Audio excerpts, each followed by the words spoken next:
But in hip hop context in the 70s in the Bronx, it meant something a little bit more special than normal because it really embodied and symbolized this belief that art can and should function outside of the normal systems of ownership.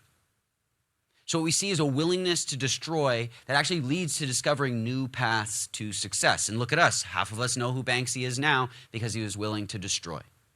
He said, graffiti is the site of an unregulated free market getting the kind of art that it deserves.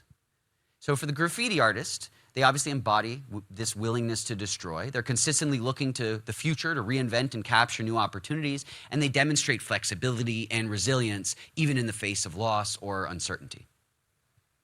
So that's the graffiti artist and willing to destroy. But if we flip it around, they also might be reckless, right? And how does that take shape, right? The downside to being willing to destroy is, for the graffiti artist, that might actually mean that they're, overly exposing themselves in terms of the canvases that they're choosing for their work. They're reckless. They're not considerate to think about where the best places to tag or draw murals would be. But in business, it might mean that you're prone to bypass procedures or you're, perceived as impulsive and even negligent by some of your peers. So for that, I want you to think of receptivity as an AI tool you could try out.